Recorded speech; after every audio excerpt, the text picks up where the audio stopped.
top 10 favorite movies of 2026 so far. This has been a pretty good year for movies and everything, and I thought since we're at the halfway mark of 2026, might as well just do a top 10 of my favorite ones that have came out this year so far. So I'm going to go ahead and get going. Coming in at number 10 is Scary Movie 6. Now this was one of my most anticipated movies of the year and stuff. I love the Wayans brothers. I love the first two Scary movies, and when I heard that they were coming back for this one, I was just over the moon excited for this movie. I love comedy movies, and they promised to cross all the lines, and I do feel like they could have gone a lot harder with the comedy in this movie and everything. They could have tried to be more offensive than they were. They could have try to cross more lines and stuff, but I do really enjoy this one quite a bit. I liked it a lot more than most people did. I thought it was pretty funny, and it still had a lot of balls and stuff that a lot of comedy movies nowadays don't. So I enjoy that. Plus, it was just great getting to see Shorty and Cindy and Brenda and all the characters back again and stuff. It was fun and everything. It's not the greatest thing ever. It probably won't make my top 10 by the end of the year, but it's still just a fun time and everything. So Scary Movie 6 is number 10, and number 9 is Scream 7. I absolutely enjoyed this movie. I wouldn't say I love it as much as some of the other Scream movies. It's not my worst either. I don't think it's even close to the worst Scream movie. I think it's miles better than Scream 3, and I even like it more than a couple of the other movies, but I do think this movie has a really horrible killer reveal. That's the one thing that I do agree with everybody on, is the killers sucked in this movie, but the rest of it was good. I really liked the relationship between Sidney and Tatum and everything. I thought Tatum was a really likable character and everything. I think that they did good with Gail, who is not really one of my favorite characters. They gave her limited amount of screen time compared to the last couple movies and stuff, and I like that she really didn't have a lot of screen time, and I like just the mystery of it and everything. And there were some things that I thought were cool and everything, like some of the stuff that they did with the killers, like having one of them not really be someone that Sidney even knows. I thought that was kind of an interesting route to go and stuff, but this movie could have been a lot better, but it could have been way worse too. I don't think it's near as bad as people say it is and stuff. So Scream 7 is number 9, and number 8 is Project Hail Mary. I really love this movie. This movie was awesome. Ryan Gosling is just absolutely amazing in this movie, and I love the little friendship he has with Rocky, the alien that he meets. It looks like to me, he looks like a turkey and everything, like a overcooked turkey. But I love that the practical effects on Rocky are amazing. That the story is really good, and it's just a really, really fun time and everything. Like, I really enjoyed it. The movie's 2.5 hours. Doesn't at all feel like it's as long as it is and stuff. So I thought that was a really entertaining and good movie. So Project Hail Mary is number 8, and number 7 is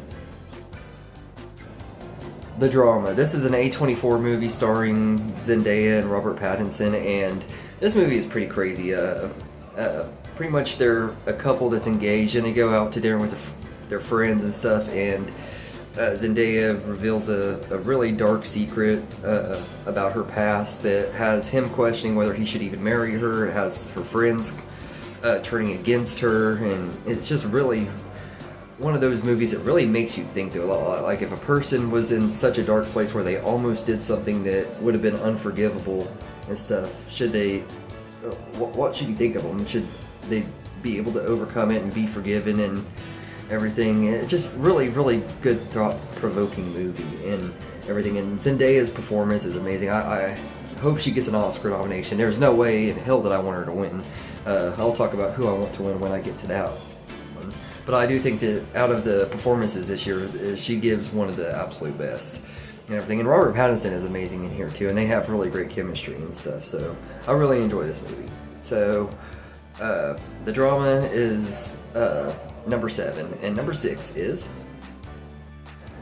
The Breadwinner. This is a family comedy starring Nate Bargatze, and I really love this movie. I did not expect to like it near as much as I did. I saw the trailer and I was like, oh yeah, this is something that's right up my alley. It's going to be a fun time, but it was really, really good and everything. I really like the story. I like how he incorporated his stand-up comedy into the movie and everything. And he's not like one of the most laugh-out-loud comedians to me. He's a very clean-cut comedian and everything, but he was just really, really funny and likable in this movie, and I really enjoyed him in here and everything. So, The Breadwinner is number 6, and number 5 is Bus Boys. This is a really fun comedy movie starring David Spade and Theo Von that pretty much ruined my relationship that I was in, because I chose to go see this movie instead of spending time with her and everything. And stuff. I had a girlfriend at the time when this movie came out, and I chose to see a David Spade movie than spend time with her and everything. Had a big fight over it and everything, but I gotta say it was worth it though. This movie was awesome. As someone who has been a fan of David Spade my whole life and everything, this was right up my alley and everything. It's kind of in the vein of stuff like Joe Dirt or stuff that David Spade would have done in the early 2000s. Theo Von is pretty good in here too.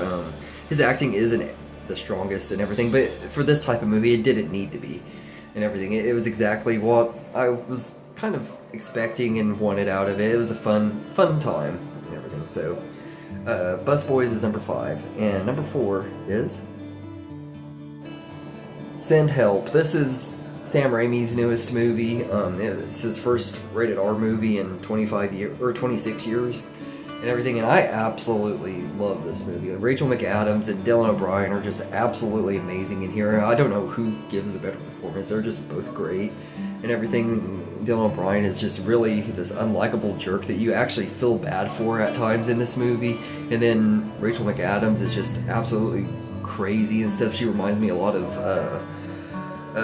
like Annie Wilkes or something like that and everything. She's just really, really amazing. I actually think she deserves an Oscar nomination as well. I doubt she'll get one, but she definitely would deserve it if she did get nominated. This movie is great. Sam Raimi's directing is awesome. The story is really good. It keeps you on the edge of your seat throughout the whole movie, kind of wondering what's going to happen and stuff. The more the movie goes on, the more crazy Rachel McAdams gets and everything.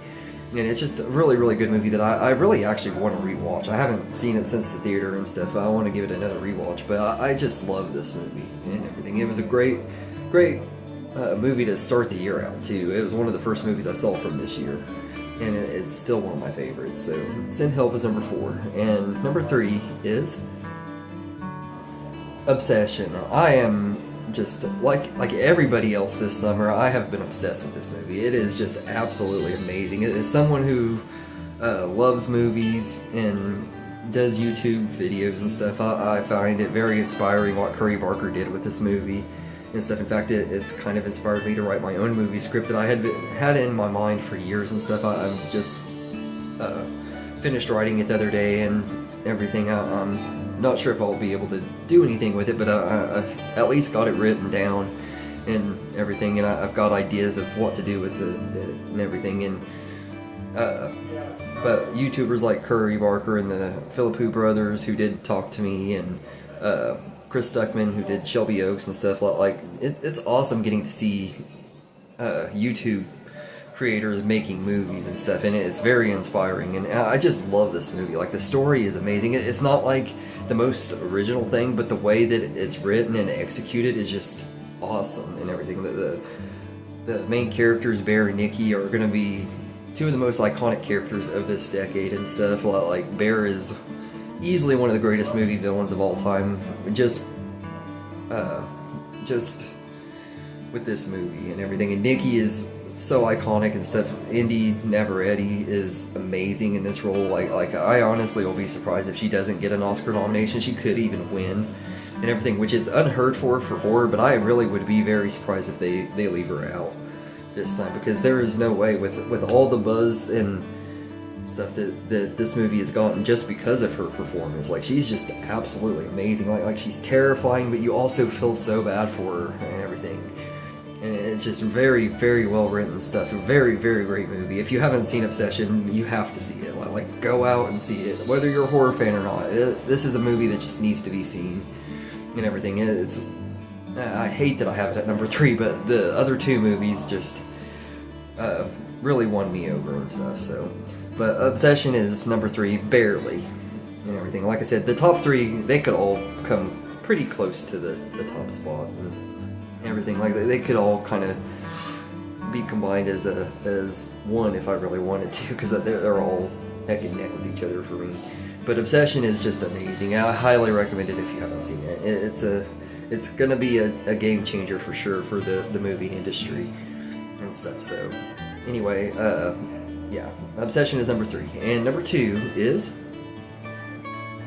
Masters of the Universe. Now, I was not like the most gigantic He-Man fan as a kid, but I did go through a little phase when the 2002 show came out. I got some of the He-Man toys. I had He-Man and Skeletor that from like the regular store, and then I also had all the ones from McDonald's and stuff, and I watched the cartoon a little bit. I wasn't like as much into the show as I was the movies and everything, and I didn't really see the 80s show until I became an adult, but I've always been a fan of He-Man, and I've always felt like this would be a really great movie. If they did it right in live action, it would be really, really fun and everything, and this movie delivered exactly what I've wanted ever since I first learned about He-Man. I've wanted like a really fun live action version, and I know that they had the 80s version with Dolph Lundgren that has a big following. I didn't personally like that movie and everything. I didn't see it till just a few years ago, and I was just very disappointed in it. But this movie was exactly what I've always wanted out of a He-Man movie and everything. I really don't have any complaints. I mean, yeah, it is a little modern, and there is a little bit of humor that at times where they could have toned it down just a tiny bit, but I don't think the humor really ruined it for me like it did a lot of people. It does kind of feel like a Marvel movie as well, but that also doesn't bother me. I'm a big Marvel fan. I feel like this movie was better than a lot of the Marvel movies have been lately and everything, and I really hope that we get more and stuff. I have heard that Amazon is talking about still doing sequels even though the movie underperformed because of how popular it is with the fans.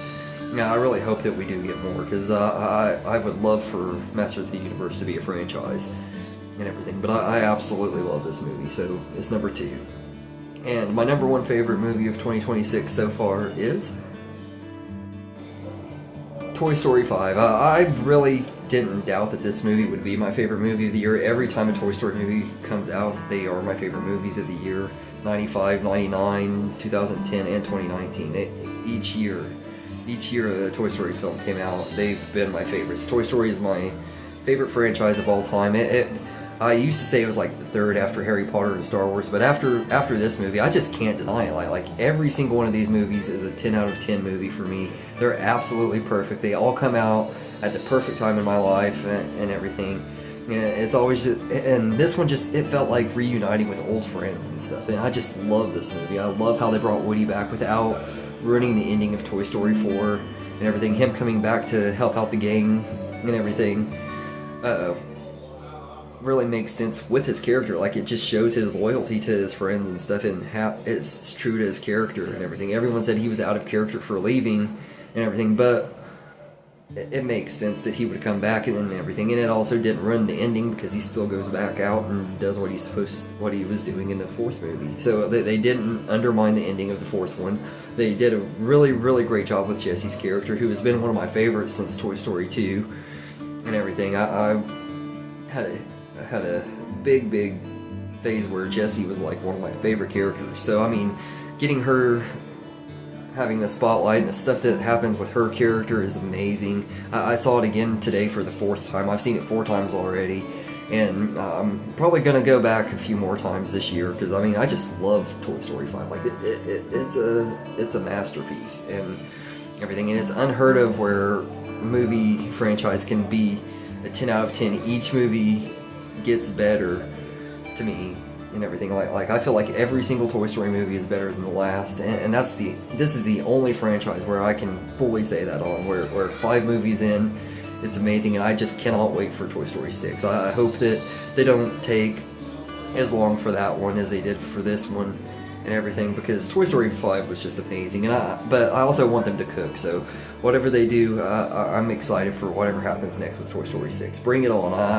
As a kid, I wanted 10 Toy Story movies and everything, and now I still want 10 Toy Story movies. I just love these characters and everything in it, I almost guarantee you that this movie will still be number one at the end of the year. There's no way it probably won't be, and everything. There's nothing else coming out this year that I think would top it. The only thing that could maybe come close for me is Avengers Doomsday, and even that, I don't expect to even come close to Toy Story 5. But anyway, let me know in the comments what your favorite movies of the year are so far, and I hope you enjoyed this video, and have a good day, everybody. I just want to say thank you for watching this video and everything. I hope you enjoyed it, and if you did, please like and subscribe and share this video with your friends and get more people going, help the channel grow. I really appreciate it, and thank you all, and have a good day.